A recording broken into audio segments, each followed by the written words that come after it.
Hello भाई, नमस्ते। कैसे हैं सभी? अच्छे होंगे। बहुत अच्छी बात है, सभी अच्छे हैं। देखिए, आज मैं आपके लिए लेके आया हूँ आईबी इंटेलिजेंस ब्यूरो में आपको वैकेंसी निकली थी एमटीएस और सिक्योरिटी असिस्टेंट की। तो उसी का एडमिट कार्ड आपका आ गया है। उसी से रिलेटेड मैं आपके लिए 20 क्वेश्चन मैथ का ख़जाना लेके आया हूँ, जो कि अगर आप इसको करके जाते हैं एग्ज़ाम में तो डेफिनेटली आपका काम हो जाएगा।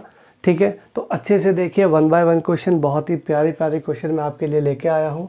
ठीक है, आईबी में और एमटीएस में और सिक्योरिटी असिस्टेंट में आपको पूरा ये सहयोग करेंगे। ठीक है मेरे भाई, चलिए क्वेश्चन नंबर पहला देखते हैं। पहला क्वेश्चन जो आप देख रहे हैं यहाँ पर, ये आपको कहता है कि देखिए 2000 पे पावर 10 है। 2000 पे पावर 10 है, ठीक है जी। और इक्वल्स टू है 1.025 इंटू 10⁻⁴। ये आपको के की वैल्यू यहाँ पे चाहिए। के की वैल्यू कैसे आएगी, ध्यान से सुनिएगा। क्या आप मुझे बताओ, इसको 2 की पावर, इसको मैं 2 की पावर 10 इंटू 2 की पावर 10 की पावर 3 और इंटू 3, 30 लिख सकता हूँ, नहीं लिख सकता? आप बताओ भाई। ये 10 की पावर कितनी है? 3 इंटू 10, 30 हो जाएगा। ये हो जाएगा 1.024 इंटू 10⁻⁴ के की वैल्यू। ठीक है जी। 2 की पावर 10 1024 होता है। इसमें पॉइंट हटा के आप यहाँ क्या लगाओगे? ये 10 की पावर हो जाएगा 3। ये कट आ जाएगा यहाँ पे 10 की 3, 10 की 30, ये जुड़ के हो जाएगा 10 की 33। 10⁻33 कितना हो जाएगा? 10⁻33। और ये आपका 10 की पावर यहाँ पे के है। 10 से 10 कैंसिल आउट हो जाएगा। आंसर आ जाएगा आपका के इक्वल्स टू 33, राइट आंसर। ठीक है, बड़ा मज़ेदार क्वेश्चन है, करके जाइएगा, मज़ा आएगा एग्ज़ाम में, फर्स्ट क्लास।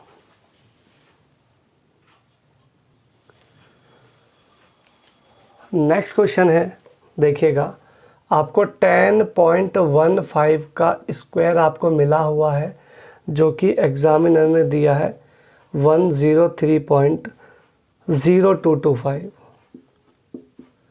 ये आपको मिला हुआ है। और आपको जो वैल्यू चाहिए वो चाहिए √1.030224 प्लस में √1030225। ये आपको वैल्यू चाहिए। देखो, इसमें सिर्फ आपको डेसिमल्स के हिसाब से चलना है, इसके अलावा और भी कुछ भी करने की ज़रूरत आपको नहीं है।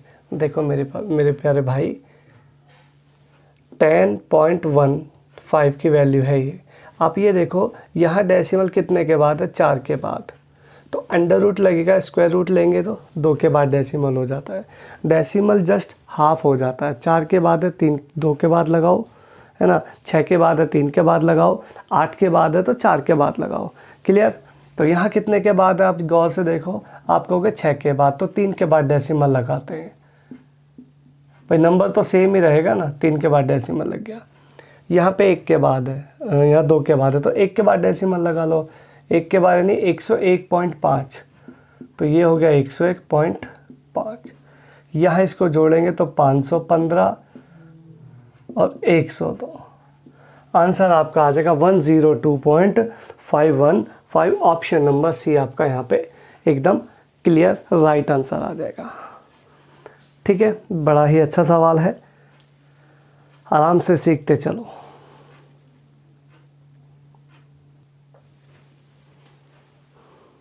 अगला क्वेश्चन देखते हैं। इसमें आपको सबसे छोटी करनी चाहिए, सबसे छोटा रूट चाहिए। बताइए कौन सा होगा, स्मॉलेस्ट नंबर कौन सा है? देखिए, इसको करने का बहुत आसान सा तरीका है। ये जो अंदर लिखे हुए नंबर हैं ना, इनको बाहर निकाल लो। ये जो अंदर लिखे हुए हैं इनको बाहर निकालो। लेकिन बाहर निकालने से पहले आप एक चीज़ का विशेष ध्यान रखेंगे कि अगर करनी, इसको बोलते हैं षड, करनी में अगर कोई नंबर नहीं है तो वहाँ पे आप 2 रख लेना। क्या होता है वहाँ पे? 2 इनडायरेक्टली होता है, ठीक है। तो 2 फिक्स है, तो बाहर अंदर वालों को बाहर निकालोगे तो 2, 4, 5 और यहाँ आ जाएगा 3। क्लियर। अब यहाँ पे जो बाहर बाहर वाले नंबर है ना 6, 3, 4, 2, इनका एलसीएम ले लो। इनका एलसीएम आएगा 12। कितना आ जाएगा एलसीएम? 12। तो आप देखो 6 के पहाड़े में 12 आएगा 2 पर, 3 के पहाड़े में 12 आएगा 4 पर, 4 के पहाड़े में 12 आएगा 3 पर, 2 के पहाड़े में 12 आएगा 6 पर।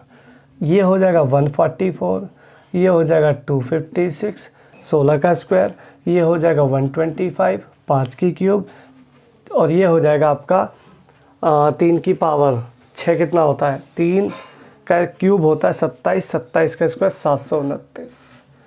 ये आपका हो जाएगा। सबसे छोटा पूछा था, सबसे छोटा यहाँ पे 125 छोटा है, अर्थात आपका आंसर आ जाएगा 4√5 इज़ द राइट आंसर। ठीक है, तो ऑप्शन नंबर यहाँ पे डी आपका राइट ऑप्शन हो जाएगा। क्लियर मेरे भाई? ठीक है, कोई दिक्कत नहीं है। दिक्कत कोई परेशानी अगर आपको लगती है तो कमेंट करना, ठीक है, कोई दिक्कत नहीं है।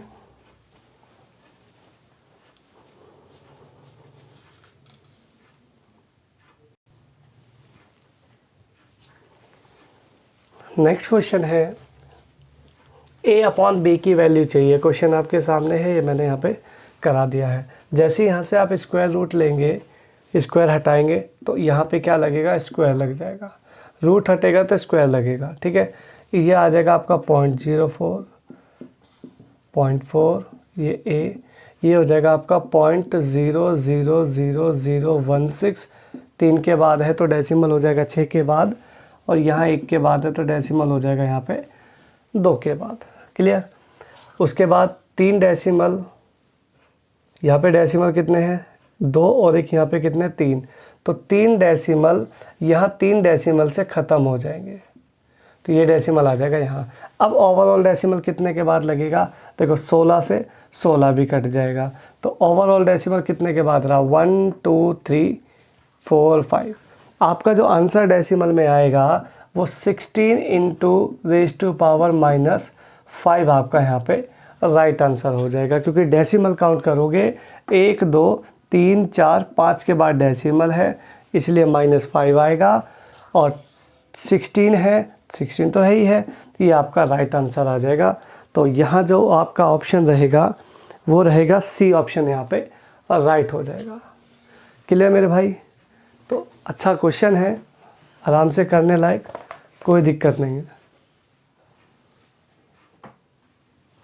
नेक्स्ट क्वेश्चन है आपके लिए, किसी संख्या को 36 से भाग देने से रिमाइंडर 19 प्राप्त होता है, 12 से डिवाइड करेंगे तो क्या बचेगा? देखिए कोई नंबर है, अगर मैं उसको 36 से भाग देता हूँ तो रिमाइंडर बचता है आपका 19। ठीक है, और कह रहा उसी नंबर को, जो नंबर होगा हमारा, यानी नंबर यानी n की वैल्यू हमारी n ये 19 ही होती है ना, इस नंबर को अगर हम वापस से 12 से भाग करेंगे तो क्या रिमाइंडर बचेगा? बताओ, नंबर की वैल्यू क्या है? 19। अगर मैं 19 को दोबारा वापस भाग करता हूँ 19 को, तो 12 एकम 12, रिमाइंडर बच जाएगा आपका 7। 7 इज़ द राइट आंसर रहेगा आपका ऑप्शन नंबर ए। डन।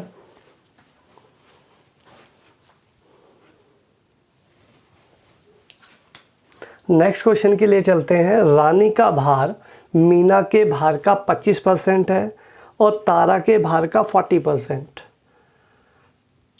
तो आपने बताना है तारा के भार का कितना प्रतिशत मीना का भार होगा। ठीक है, देखिए सिंपल सा क्वेश्चन है। एक तरफ लिखो रीना, एक तरफ मीना, और एक तरफ लिखो तारा। क्लियर?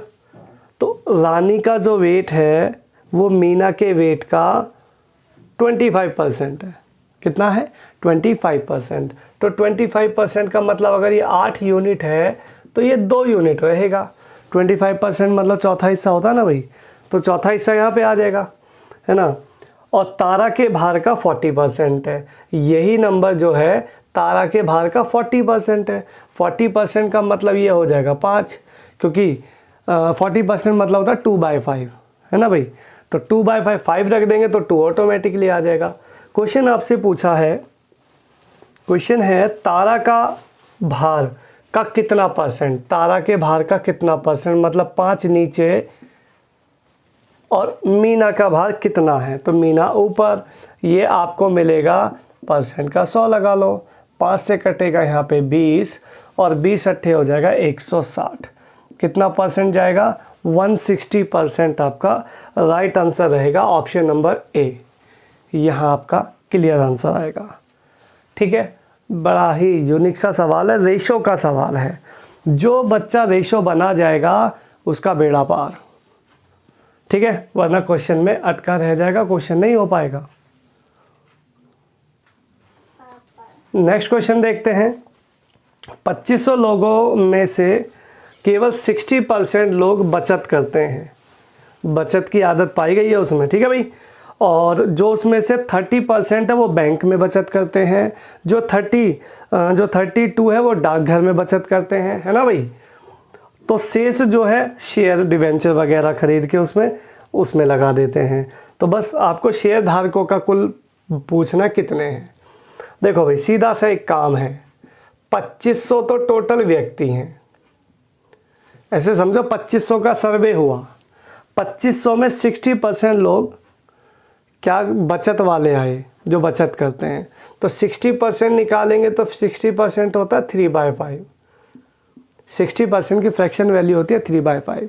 इनमें से 30% लोग जो हैं बैंक में बचत करते हैं और 32% डाकघर में बचत करते हैं। तो बचेगा कितना? 62% तो यही हो गया भाई, 30 और 32, 62% ये हो गया, 62 ये चला गया तो इधर बचा 38%, शेष जो है 38%। तो इसका 60% का 38% निकाल दो, यही आपका राइट आंसर होगा। 38 है अगर तो 19 है, 19 का मल्टीपल आपका आंसर होगा। 19 का मल्टीपल अगर आप ऑप्शन देख लो तो या तो 570 या आपका 950, दोनों में से एक आपका आंसर आएगा। ठीक है, क्योंकि 19 पंजे 95, 19 से 57। चेक करते हैं, आ जाओ। ये कट गया 500 पंजे, 500 पंजे कट गया 2500, है भाई। 5 तिया 15 हो गया, 15 अट्ठे हो गया 120 और 15 तिया हो गया 45।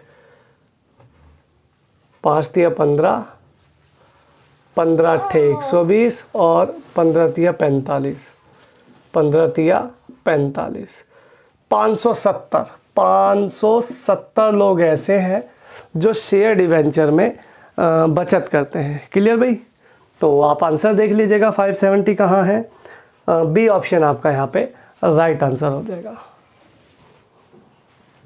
ठीक है मेरे भाई, चैनल आपका अपना चैनल है ये, मैथ्स पढ़ ले, आराम से मैथ्स पढ़ते चलो मेरे साथ। ठीक है, मैं आपका अपना मित्र। नेक्स्ट क्वेश्चन की तरफ चलते हैं जी। नेक्स्ट क्वेश्चन आपके लिए है, एक व्यक्ति ने 50 पेन 50 रुपये प्रति दर्जन की दर से खरीदे, है ना भाई, खरीद लिए, तथा उन्हें उसमें से 40 पेन 5% हानि पर बेच दिए। 10% कुल लाभ, टोटल पे 10% लाभ है, तो शेष पेन जो है कितने प्रतिशत लाभ पे बेचे होंगे। देखो भाई, प्रॉफिट लॉस का क्वेश्चन है, बहुत ही यूनिक क्वेश्चन है। इसमें क्वांटिटी वगैरह के हिसाब से निकालना पड़ता है। एक बढ़िया तरीका मैं आपको बताता हूँ, उससे लगाओ, बेस्ट तरीका है।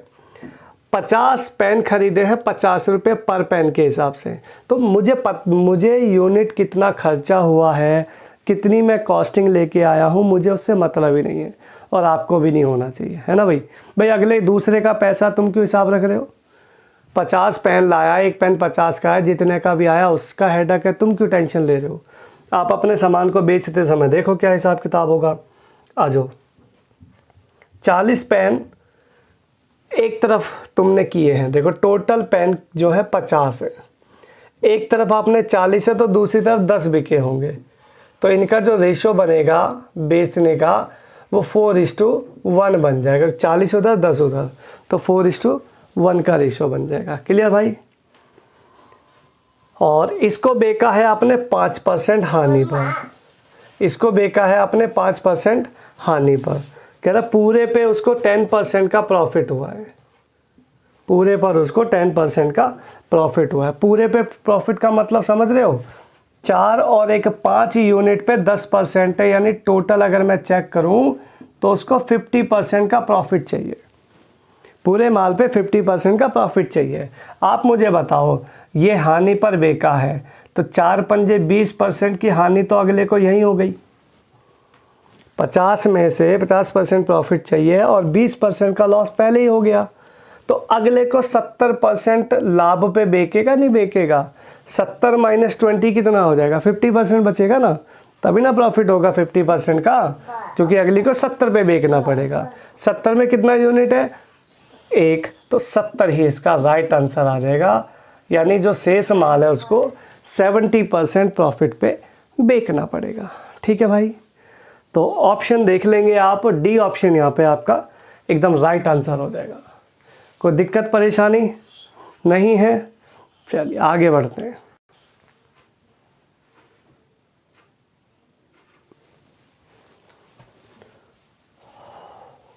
ठीक है भाई, कोई दिक्कत परेशानी है तो कमेंट करें।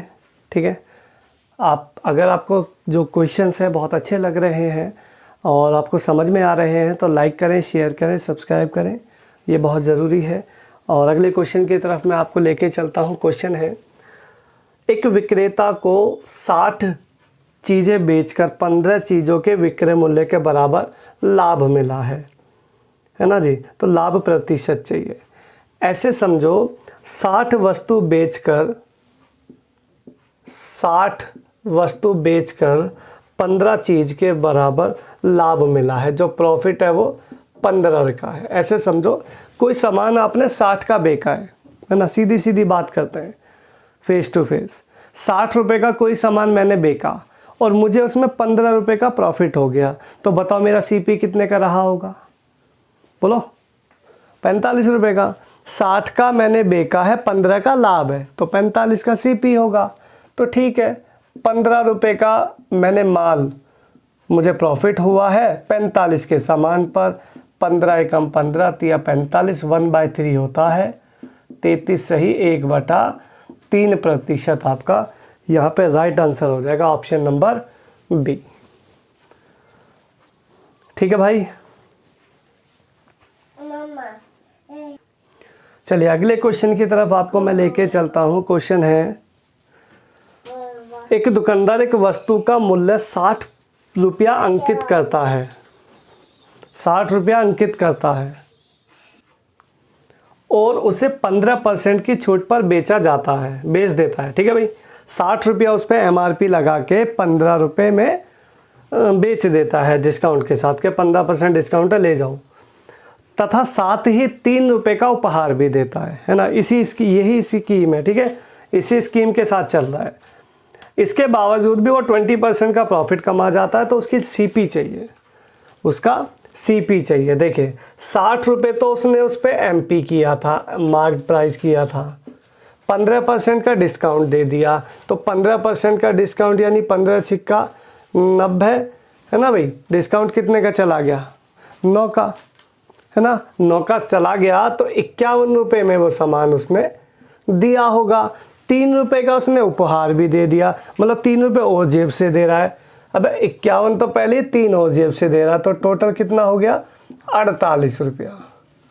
48 रुपया उसका ये यहाँ पे सेलिंग प्राइस आ गया, सेलिंग प्राइस यानी कि SP। उसको चाहिए CP, मेरा तो CP आया नहीं अभी। CP के लिए कह रहा 20% प्रॉफिट ले गया, तो ये यानी 20% की प्रॉफिट के बराबर है। तो 48 बराबर 20% का मतलब 1/5, प्रॉफिट लेंगे तो 6/5, तो ये 6/5 की वैल्यू, अर्थात ये 6 की वैल्यू है। तो कितने देखो, 6 से काटो, 6 × 48 और 8 पंजे 40 रुपये उस वस्तु का डायरेक्ट CP आ जाएगा। समझ में आई मेरी बात? ठीक है, अच्छे से समझते चलो, सीखते चलो। बहुत ही अच्छा सेशन आपके लिए मैं लेके आया हूँ।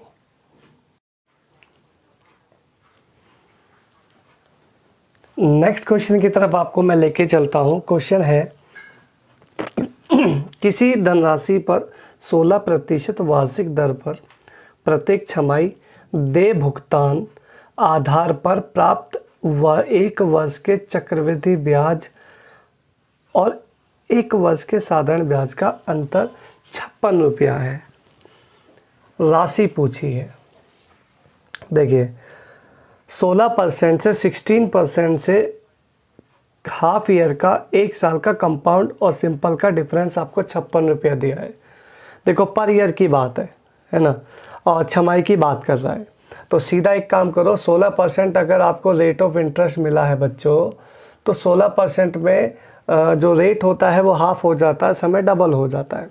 तो हाफ करेंगे तो ये हो जाएगा 8%, है ना भाई, आर आ जाएगा तुम्हारा 8%, और समय आपका हो जाएगा 2 साल, टाइम हो जाएगा आपका 2 साल। तो 2 साल वाला आपने इसमें लगाना है, तो डायरेक्ट शॉर्टकट सुनिएगा, 56 इंटू 56 रुपया इसका अंतर है, डिफरेंस है। डायरेक्ट सुनो, 56 इंटू 8% होता है 2/5, फ्रैक्शन वैल्यू होती है 8% की 2/25। इसको पलट के लिख दो, 25/2 इंटू में 25/2। यहाँ से आपका डायरेक्ट आंसर आएगा, ये कटेगा 4, 4 से कटेगा 14, 14 पंजे 70, 25 सत्ते 175, और ये आपका यहाँ से कैलकुलेट होके आ जाएगा। यूनिट प्लेस पे आपको चाहिए 0 चाहिए, है ना भाई, 0 है यहाँ पे 3 ऑप्शन में। तो गुणा करेंगे तो 25, 14 चौके 56, 625 तो यही हो गया भाई, 625, 14 6 84, 8400 से ऊपर जाएगा, 8400 से एक ही ऊपर है आपका आंसर, 8750 आपका यहाँ पे राइट आंसर आ जाएगा, ऑप्शन नंबर सी। ठीक है, तो डिफरेंस का बड़ा प्यारा सा ही क्वेश्चन है, डिफरेंस लिखना है और फ्रैक्शन वैल्यू, परसेंटेज को बदल के फ्रैक्शन वैल्यू में बदल लो, फ्रैक्शन वैल्यू को पलट के लिख दो उल्टा करके, 2/25 का हो जाएगा 25/2, और आगे इसको कैलकुलेशन करनी है, कैलकुलेशन करो और डायरेक्ट आपका उत्तर मिल जाएगा। ठीक है मेरे भाई, बड़ा अच्छा सा सवाल है, बहुत नॉर्मल सा है।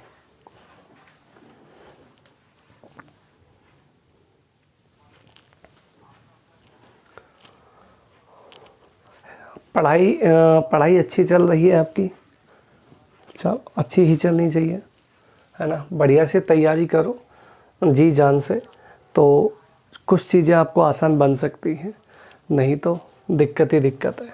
क्वेश्चन आपके लिए है नेक्स्ट, किसी राशि पर 6 से ही 1/4 वर्ष बाद साधारण ब्याज उस राशि का 3/8 हो जाता है, रेट ऑफ इंटरेस्ट बताना है। देखो भाई, जो पैसा है वो 3/8 हो जाता है कितने साल में, 6 से ही 1/4 में। आपको रेट ऑफ इंटरेस्ट चाहिए, रेट ऑफ इंटरेस्ट डायरेक्ट जुगाड़ होता है, ब्याज देखो आपको दिया हुआ है उसने 3/8, नीचे वाला जो नंबर होता है वो हमेशा हमारा P होता है, क्या होता है, प्रिंसिपल होता है।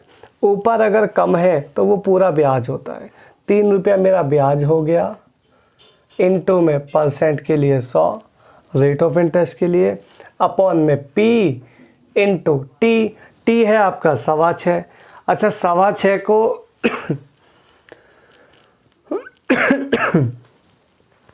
6.25 को आप क्या कर सकते हो, काट पीट करके इसको कर सकते हो 6 से ही 1/4 को, यानी 6 चुक 24 और 1 25/4, ये 4 कूद के ऊपर चला जाएगा, 4 कूद के ऊपर चला जाएगा। इसको काटेंगे 25 चौका 100 और ये हो गया 16 और 8 दूनी 16, आंसर विल बी 6% आपका रेट ऑफ इंटरेस्ट एकदम फटाक से निकल के आएगा काटा पीटी करके। ऑप्शन नंबर बी यहाँ पे आपका राइट आंसर हो जाएगा। ठीक है मेरे भाई,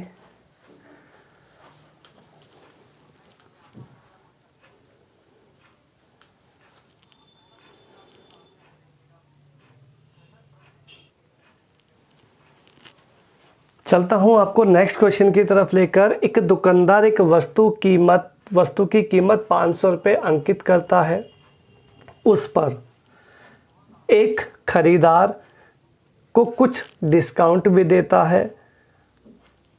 खरीदार 500 रुपये तो देता ही है और 10% उसको विक्रय टैक्स भी देता है, अदा करता है। ठीक है भाई, जो सेल्स टैक्स है वो भी देता है।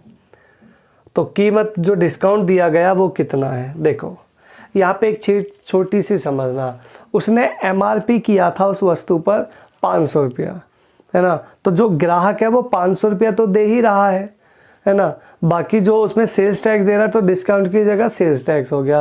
तो आप यहाँ पे एक चीज़ को समझो, पहले उसने डिस्काउंट दिया, जो ऑनर है उसने उसको डिस्काउंट दिया है। डिस्काउंट देने के बाद उसने सेल्स टैक्स भी लिया है। एक तरफ लॉस दिखा दिया, एक तरफ प्रॉफिट दिखा दिया, सिंगल परसेंट है। तो मैंने आपको एक ट्रिक बता रखी है कि जब भी सिंगल परसेंट और कमी वृद्धि की बात हो तो हर में जोड़ेंगे, हर में घटाएंगे, डिनोमिनेटर में घटाएंगे, डिनोमिनेटर में ही ऐड करेंगे। तो आप बताओ 10%, सिर्फ परसेंटेज को चेक करो, 10% होता है आपका 1/10, 1/10।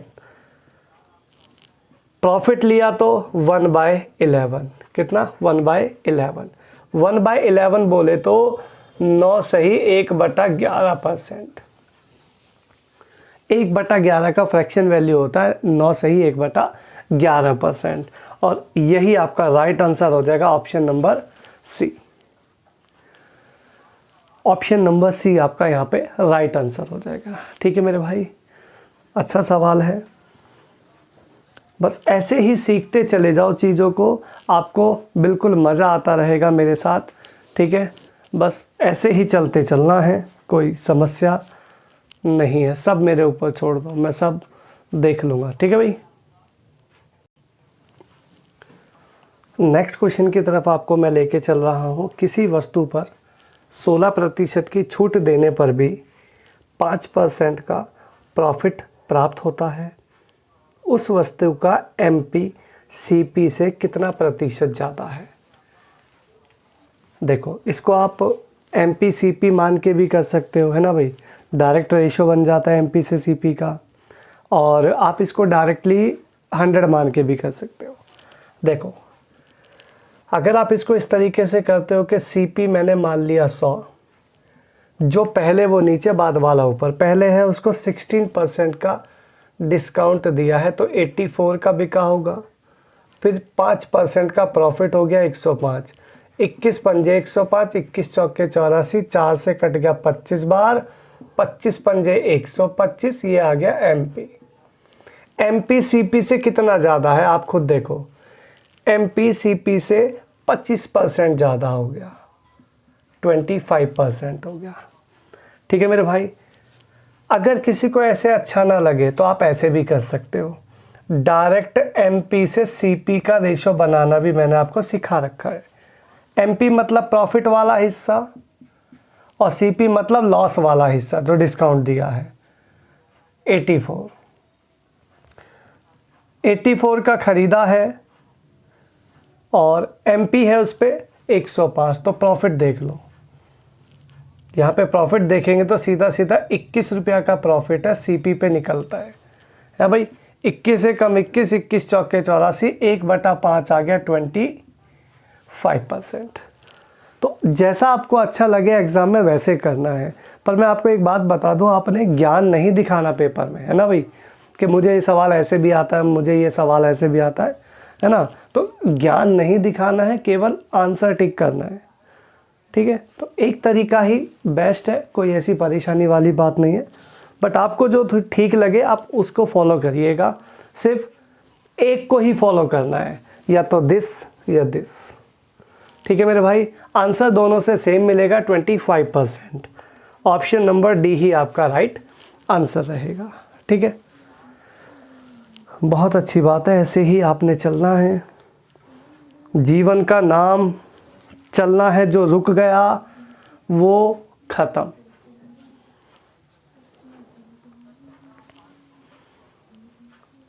जिद बच्चों की जिद है ना, जब तक जिद नहीं करोगे चीज़ों का मिलना इम्पॉसिबल है। जिद्दी बनो।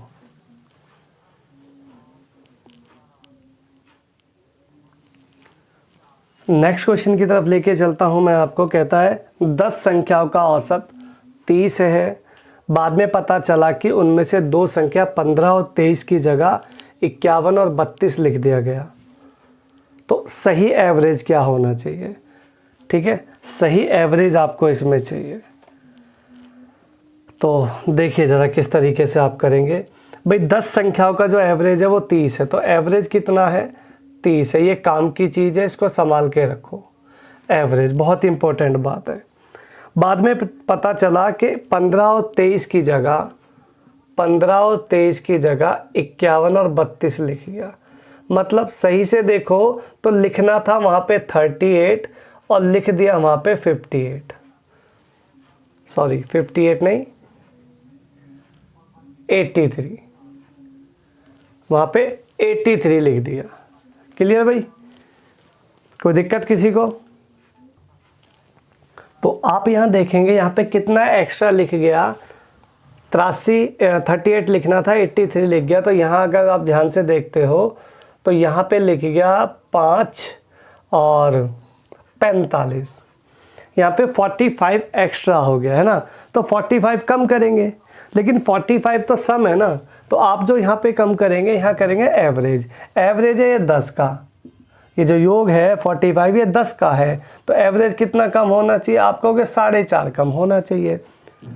30 में से 4.5 कम कर लो, ये आ जाएगा 25.5 आपका राइट आंसर हो जाएगा यहाँ पे। ठीक है, ऑप्शन नंबर देखोगे तो ए ऑप्शन यहाँ पे आपको मैच करेगा डायरेक्ट। ठीक है, तो इतना ज़्यादा काम करने की ज़रूरत नहीं है कि 30 इंटू 10, बाकी फिर जो घटा रहे हैं वो जोड़ रहे हैं। इतना ज़्यादा डाटा का आपने कोई यूज़ नहीं करना है। फर्स्ट क्लास आंसर आएगा कि बिना किसी टेंशन के। ठीक है भाई? देखिए बच्चे कह रहे हैं कि भाई हम कंपैरिजन करें, कोचिंग वालों से करें या बाहर जो पढ़ रहे हैं बच्चे उनसे करें। या एक बात बताओ, आपने कंपैरिजन क्यों करना किसी से? है ना, एक दिन का काम है क्या? 2 दिन का काम है? बहुत लंबा टाइम चाहिए, प्रोसेस चाहिए। ठीक है, संघर्ष लंबा है। धीरे धीरे धीरे धीरे चलो। अपनी जो आपकी जो कमजोरी की चीज़ें, जो कमज़ोर हैं चीज़ें, उनको मजबूत करते चलें। कैलकुलेशन को अच्छा करते चलें। किसी से हमारा किसी से कोई कंपैरिजन नहीं है। ठीक है मेरे भाई? तो आपने आराम से चींटी की चाल चलते रहें। ठीक है, कंसिस्टेंसी बहुत ज़रूरी है चीज़ों में, है ना।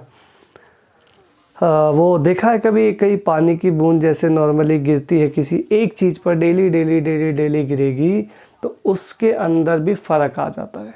आई बात समझ में? तो एक दिन गिराओ, 2 दिन गिराओ, नहीं कुछ होगा। डेली ही की डेली आपने चीज़ों को चलाना है अच्छे से, तैयारी के साथ। ठीक है मेरे भाई, बढ़ते हैं आपके नेक्स्ट क्वेश्चन की तरफ, जो कि है, कहता 3 संख्याओं में से पहली संख्या दूसरी की दुगनी और दूसरी संख्या तीसरी की 3 गुनी है। तीनों संख्याओं का जो एवरेज है वो 20 है। इनमें सबसे बड़ी और सबसे छोटी संख्या का सम चाहिए, है ना भाई। देखो 3 संख्याएं हैं, पहली संख्या, दूसरी संख्या, तीसरी संख्या। 3 संख्याएं लिखो। पहली संख्या को दूसरी संख्या से दुगनी करना है और दूसरी संख्या तीसरी संख्या से 3 गुनी है। अगर 3 गुनी है तो 3:1 हो जाएगा भाई। 1 ये, 3 ये, और ये वाली संख्या इससे 2 गुनी है तो ये हो जाएगी 6। किसी भाई को कोई दिक्कत परेशानी नहीं है? चलिए आगे बढ़ते हैं। कहता है इनका जो एवरेज है, वो 20 है। एवरेज अगर 20 है तो इसको क्या बना लेते हैं? सम बना लेते हैं। तो सम आ जाएगा इसका 60। इसका योग 60 और मेरा योग 6, 3, 9 और 1 10 इनटू, आपको क्या पूछा है एक बार देखो ज़रा, बड़ी और छोटी का सम। बड़ी और छोटी का सम है 7 यूनिट। हालांकि 7 का मल्टीपल देख के मैं डायरेक्ट आंसर लगा सकता था वहाँ 42, है ना भाई, पर चलो कोई बात नहीं। ये आंसर आ गया 6 7 42। 42 आपका राइट आंसर हो जाएगा। ऑप्शन नंबर बी आप लगा के आगे कंटिन्यू कर सकते हैं अपने आगे के क्वेश्चन को।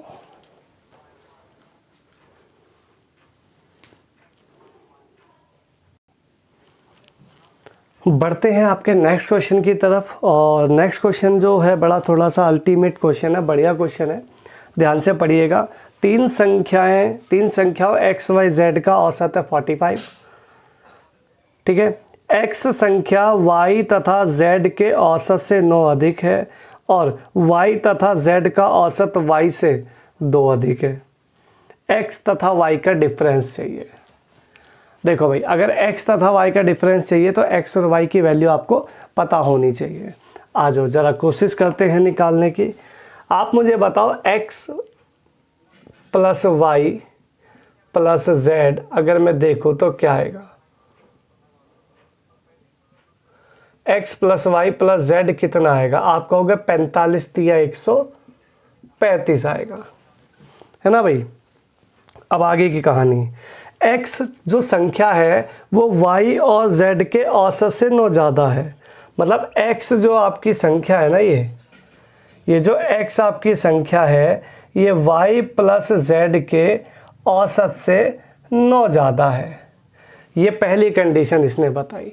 दूसरी कंडीशन देखते हैं, कहता y तथा z का औसत, y प्लस z का जो एवरेज है वो इस y से 2 ज़्यादा है। ये सेकंड कंडीशन बताई, है ना भाई। तो ये 2 कंडीशन आपको एग्जामिनर ने दी है और ऑप्शन आपके सामने है। ज़रा चीज़ों को करते हैं कनेक्ट, किस तरीके से इस चीज़ को करते हैं सॉल्व। बड़ा ही बढ़िया सा सवाल है, ध्यान से सुनना। देखिए, ये हो जाएगा 9 दूनी 18, ये हो जाएगा 2x। तो यहाँ पे मेरा आ जाएगा 2x, ये y इधर आ जाएगा माइनस वाई, ये z इधर आ जाएगा। ये एक काम कर लो, अभी फ़िलहाल अभी आप इसको ऐसे ही रहने दो, बाद में एडजस्ट कर लेंगे। ये हो जाएगा y प्लस z प्लस में 18।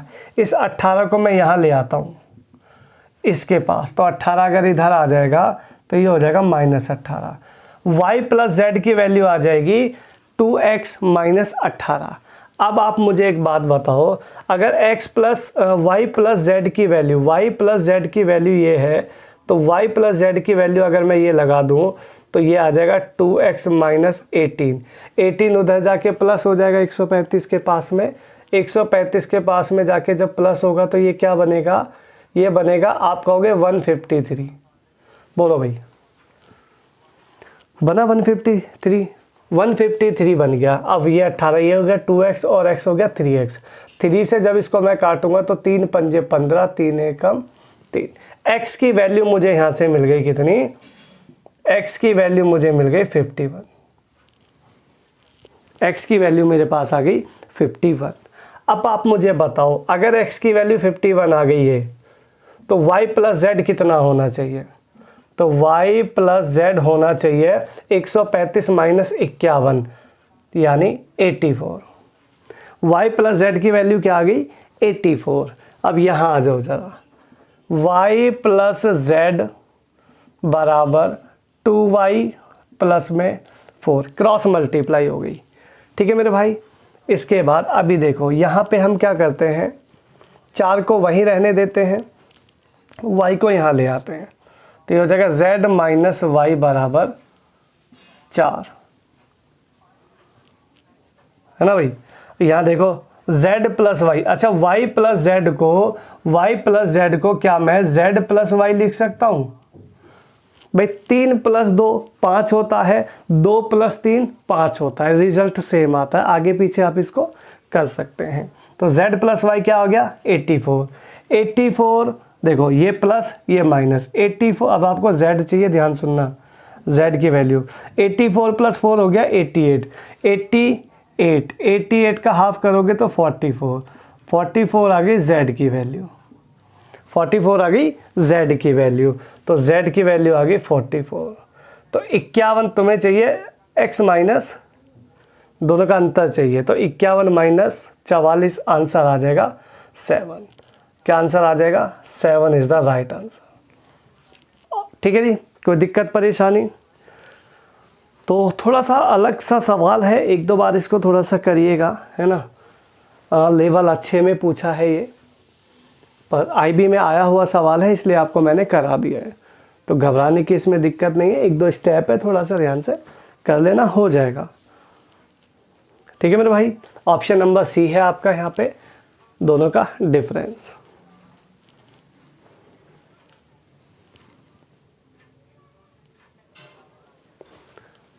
बढ़ते हैं आपके नेक्स्ट क्वेश्चन की तरफ, जिसमें है x/y बराबर है 3:4, x की वैल्यू 3 है, y की वैल्यू 4 है। आपको चाहिए 4x प्लस में 5y का रेशो चाहिए किससे, 5x minus 2y। Direct value put करनी है, x की वैल्यू 3, y की वैल्यू 4। बच्चे इसमें भी पता बड़ी दिक्कतों से करते हैं सवाल, इसको डिवाइड करेंगे, x बाय y बनाएंगे, है ना। ऐसा कुछ नहीं करना यार, सिंपल है, x 3 लगाओ y 4 लगाओ, x 3 लगाओ y 4 लगाओ। ये 12 हो गया, ये 20 हो गया, 12 20 हो गया 32 है भाई, 12 और 20 हो गया 32। ये हो गया 15, ये हो गया 8, 15 माइनस 8 हो गया 7, 32:7। ऑप्शन नंबर बी आपका यहाँ पे राइट हो जाएगा।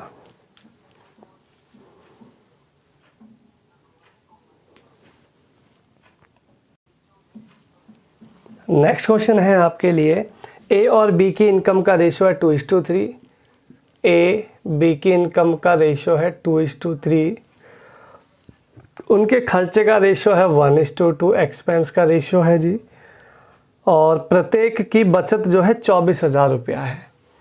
प्रत्येक की बचत कितनी है, 24,000। देखो यहाँ ध्यान से देखो, यहाँ 2 माइनस 1 1, 3 माइनस 2 1, दोनों में 1 1 का गैप है, 1 1 का गैप है, गैप इक्वल है तो डायरेक्ट 1 लगाओ, ठीक है। काटोगे तो 24,000 ही आएगा। तुम्हें किसकी चाहिए, तुम्हें चाहिए ए की इनकम। ए की इनकम मतलब कि 2 यूनिट की वैल्यू चाहिए। 1 यूनिट 24,000 तो 2 यूनिट आ जाएगा 48,000, 48,000, यानी कि ऑप्शन नंबर डी आपका राइट आंसर हो जाएगा। क्लियर मेरे भाई, एकदम क्लियर ट्रिक्स आपको मैं लेके आता हूँ, ठीक है, बस आप लगे रहो। कुछ बच्चों का सिलेक्शन इस वजह से भी कई बार नहीं हो पाता कि वो जब मंजिल मिलने के करीब में होते हैं ना तो पीछे हट जाते हैं, मतलब हार मान जाते हैं, और हार मान जाते हैं तो फिर मामला ख़राब। हार नहीं माननी है, बस लगे रहो, चीज़ें मिलेंगी ज़रूर। नेक्स्ट क्वेश्चन की तरफ आपको मैं लेके चल रहा हूँ। कहता 25 लीटर के एक मिश्रण में अम्ल और पानी का अनुपात 4:1 है। उस मिश्रण में 3 लीटर पानी अगर और मिला दिया जाए तो अम्ल और वाटर, जो एसिड और वाटर है, उस मिश्रण में अनुपात कितना होगा दोनों का। देखो अभी जो है अम्ल और वाटर का जो रेशो है फ़िलहाल 4:1 है। आप कहोगे हाँ जी सर। टोटल मिश्रण है 25 kg, 25 लीटर। इसका जोड़ 25, मेरा जोड़ आप कहोगे 5। पहले काटो फिर बांटो, 5 चौक 20, काटो और बांटो, सारी मैथ में चलेगा, कोई दिक्कत नहीं है। पहले काट दिया फिर बांटो, काटो बांटो, 5 चौक 20, 5 पंजे 25, ये आ गया 20:5। 20:5 इसका टोटल क्वांटिटी आ गई। कह रहा 3 लीटर इसमें पानी और मिला लो पानी। भाई पानी में पानी मिलाना है, वाटर में वाटर, और मिल्क में मिल्क, या अल्कोहल में अल्कोहल, या अम्ल में अम्ल। जो चीज़ आपको गिवन है उसी में उसी वस्तु को मिलाना होता है, ठीक है। दूध में पानी नहीं मिलाना है, बेईमानी वाला काम नहीं करना, है ना भाई। कह रहा फाइनली रेशो क्या आएगा, यार रेशो भी कोई बात है। 4 पंजे 20, 4 दूनी 8, ऑप्शन आ जाएगा 5:2, अर्थात आंसर ए ऑप्शन यहाँ पे आपका राइट हो जाएगा, एकदम फर्स्ट क्लास। ठीक है मेरे भाई, तो ये कुछ क्वेश्चन आपके लिए मैं लेके आया था जो कि आपने देखे, पढ़े, और आपने जो ट्रिक्स हैं उनको अच्छे से देखा है, तो आपको अच्छी लगी हो तो मेरा ये आपका अपना चैनल है मैथ्स पढ़ ले, इसको आप सब्सक्राइब करें, ठीक है, लाइक करें, कमेंट करें। कोई अगर आपको किसी चीज़ में इशू होता है या कोई चीज़ आपको करवानी है है ना, मैथ्स के रिगार्डिंग, तो आप मुझे कमेंट में कह सकते हैं, मैं उसी टॉपिक से या उसी चीज़ को आपको करवा सकता हूँ, ठीक है। अभी कुछ बच्चों की मतलब बीच में कमेंट आए हैं कि थोड़ा सा रीजनिंग का पोर्शन भी करवा दीजिए सर, है ना, तो मैं देखता हूँ रीजनिंग का थोड़ा सा करके, अगर आपका बन जाती है बात तो मैं रीजनिंग भी आपको करा देता हूँ, 1-2 वीडियोज़ या कुछ कॉन्सेप्चुअल आपको करा दूँगा, ठीक है। चलिए मिलते हैं आपको नेक्स्ट वीडियो में, और IB का पेपर है आपका, उसी से रिगार्डिंग चीज़ें हम चलाएंगे, असिस्टेंट का है, ठीक है, और MTS का है। चलिए मिलते हैं, थैंक यू।